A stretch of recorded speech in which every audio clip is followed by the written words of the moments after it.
20 জুলাই শহীদ হওয়ার পর আমার ছেলের বউ জবান খাওয়া দাওয়া সব বন্ধ হয়ে যায়। 29 জুলাই আমার বউ মারা যায়। আমি 2টা সন্তান হারিয়ে আমি পাগলের মতো আছি। আমার ছেলের মনে শহীদ তামান্না জেগে উঠেছে। আমি আর বাধা দিব না, কারণ আমার ছেলেকে আমি কাপুরুষের মতো ঘরে বসে থাকতে দিব না। জানো আম্মু, আমি যদি একটা গুল্লি খেয়ে মারা যাই, তুমি শহীদের মা হবা, তোমার কত সম্মান হইবে তুমি জানো। তখন আমার ছেলে 20 জুলাই শহীদ হয়, 19 জুলাই, 18 জুলাই, 17 জুলাই, 3 দিন আগে থেকে আমার ছেলে শহীদ হয়ে যাবে, শহীদ হয়ে যাবে। এই কথা বারবার আমার ছেলের বউ আমাকে, আমার মেয়েকে, সবাইকে একই কথা বলতেছে।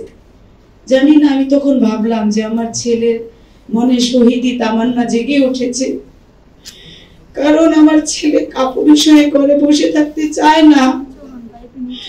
আমার ছেলের মন অনেক উদার, অনেক বড়। আমার ছেলে আমাকে বারবার একই কথা বোঝাতে চাচ্ছে যে আম্মু, তুমি একাই শুধু আমার কথা ভেবো না, আরো মায়ের সন্তানরা তো রাস্তায় কত কষ্ট করতেছে, তাদের কথা তো ভাবো।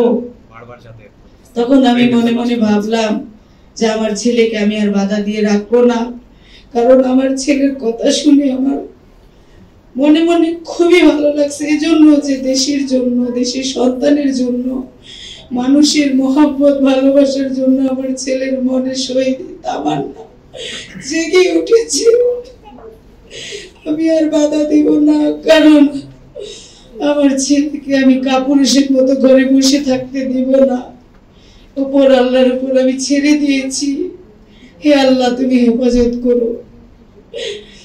তারপর আমার ছেলের বউ হাসতেছে আর বলতেছে, আম্মু দেখো দেখো আম্মু, আপনার ছেলে কি বলে, যদি আপনার ছেলের কিছু হয়ে যায় আমি কার কাছে যাব? কে আমাকে ভালোবাসবে, কে আমাকে মহব্বত করবে, কে আমাকে রাবেয়া বলে ডাক দিবে? দুঃখের বিষয় তো এটাই যে আমি তো একটা সন্তান হারাই নাই, আমি তো একটা সন্তান হারাই নাই, কারণ আমার ছেলে 20 জুলাই শহীদ হন আর আমার ছেলের বউ শোকে 29 জুলাই মারা যায়।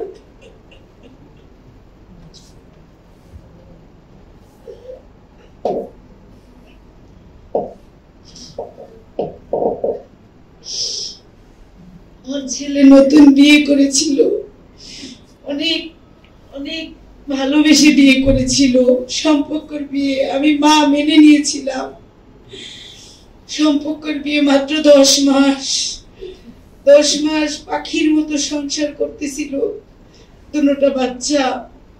20 জুলাই শহীদ হওয়ার পর আমার ছেলের বউ জবান খাওয়া দাওয়া সব বন্ধ হয়ে যায়। 29 জুলাই আমার বউ মারা যায়।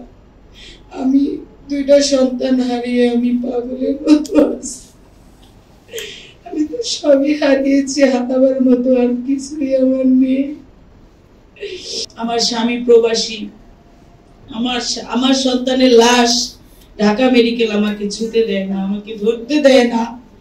আমি কিভাবে যে লাশ আমার বাসায় নেই। 22 জুলাই আমার স্বামী বাইরে থেকে আসে, আসার পর আমার ছেলে দাফন কাফন। আমি চাই যে আমাদের সনদ বিচার, এই দেশ এমন একটা মানুষের হাতে চলুক, ইসলামী শরীয়তে দেশ চলুক, ইসলামী শাসনে দেশ চলুক,